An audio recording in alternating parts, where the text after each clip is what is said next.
Breaking news, Sergio Perez is completely done with Red Bull. F1 Viral is back with another video. Now that the Miami Grand Prix weekend is over, it's time to examine the performances of the teams. Perez and his Red Bull team have become embroiled in a conflict. We talk about the conflict in this video. Sergio Perez failed to overtake Carlos Sainz at the Miami Grand Prix and narrowly missed the podium. This seems to have been partly due to issues with RB18. After the race, he made the clear statement, "I'm done with it." In light of this, what are the consequences? You can watch the video, but before you do, to avoid missing our future videos, subscribe to our channel first and hit the bell icon. Adding countries to Formula 1's schedule has led to an increase in the number of races in each season. 2009 saw drivers race at 17 circuits across 16 countries, but this year drivers will compete at 23 venues in at least 20 different countries. Increasing numbers of races are likely to impact the size of the F1 schedule in the future, but one driver has expressed concerns about the possibility of ending his career in the sport. Red Bull signed Sergio Perez to replace the underperforming Alexander Albon, who was not able to match the performance level of Max Verstappen during the 2021 season. Normally, the Red Bull would give opportunities to drivers from the junior program, but they chose Sergio Perez instead. The problem was that after Daniel Ricciardo moved to Renault from Red Bull, his replacements Gas and Albon came up short. Therefore, Renault opted for a driver from outside the team. As part of their Red Bull Junior program, Red Bull chose Sergio Perez to partner with Verstappen in 2021, though he struggled a little bit at the start of the season due to the difficulty of integrating Honda powertrains from Mercedes. After Verstappen's heroic attacks against Hamilton in the 2021 season, he was renamed Minister of Defense, making it possible for him to win the title. Red Bull didn't find the success at the Miami Grand Prix, missing out on the first double podium. A technical problem with Sergio Perez's car causes both Red Bull cars to start in position 3 and position 4.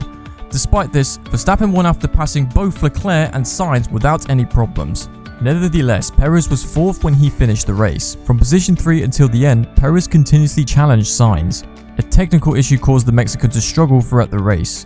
This resulted in him experiencing a reduced performance level, so he could not pass any Sainz. In Perez's case, the malfunction was caused by an engine problem, so he had an engine problem. It is caused by losing power. His opportunity for victory started when he entered the 18th lap, and it was followed by a crash. Having a podium finish in the Miami Grand Prix is a good thing to do. According to Perez, we lost 1-2, but in truth he said, "I think we were moving very fast today. It was me pushing Carlos.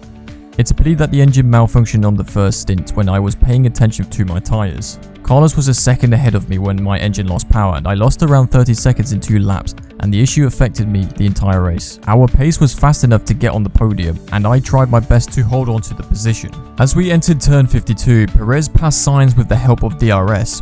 Sainz retook his position at turn 52 after Perez's wheels seized up. During his move, Perez was on a dirty, slippery line and lost traction, ultimately locking up his wheels at the turn. He faced a power failure but continued. Little chance for success was there. A successful lockup opens the possibility that Sainz could go on ahead of Perez and claim the title.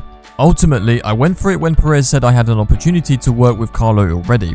It was going to be very dirty, so dirty that he was going to be on top of you if I had gained access to him. The car was going to pass me back since I was going too slowly on the straights. Though frustrating, on the other hand, I can see the logic in both of these situations. In other words, I achieved my goal of finishing 4th despite a bad day. On reliability, we are working hard and will continue trying together. Despite this, I am pleased with how it is going. I am glad they were able to finish the day today. Hopefully, I can participate in the battles again.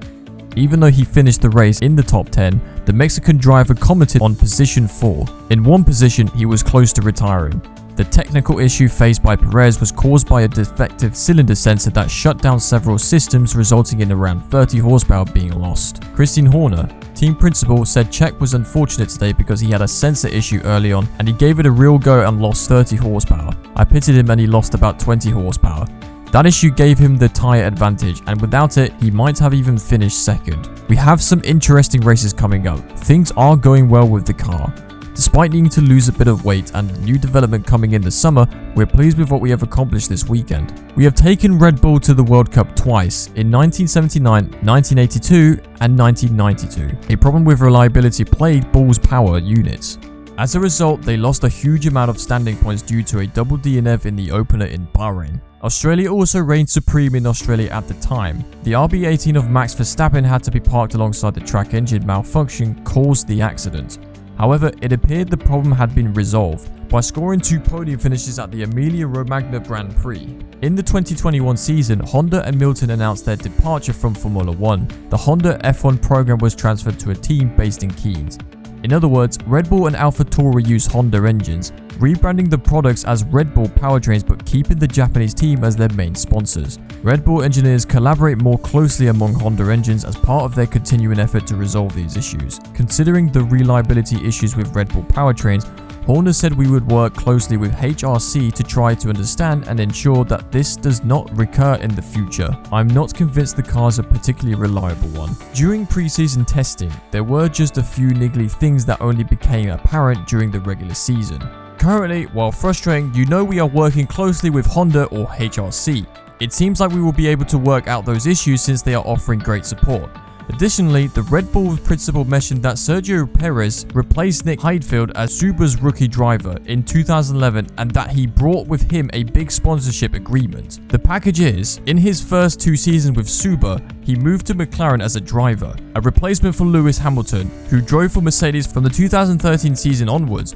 With McLaren 2, Perez had only mediocre results. Afterward, he joined forces with Nico Hülkenberg at Force India for the 2014 season, and he stayed even after the rebranding as a Racing Point in 2019. Due to the restructuring of Racing Points as Aston Martin was racing at the end of 2020 season, he lost his seat to Sebastian Vettel. The former midfielder moved to Red Bull under a 1-year contract for the 2021 season following a decade with midfield teams. Perez's contract was extended for another year by the Red Bull administration after they were pleased with his performance. Reports indicate that the discussion between Perez and the Red Bull team principal Christian Horner has begun regarding the contract extension beyond the 2022 season, since Verstappen has a deal to the end of the 2028 season. For any driver replacement, only Perez's seat is available. Many junior Red Bull drivers are in line for a Red Bull seat. With the RB18, Perez is showing some decent performance and is currently 3rd in the drivers' standings behind Leclerc and Verstappen. As opposed to Albon and Gas, Perez Zattenerd very well with Verstappen. We don't see any hurry with Red Bull.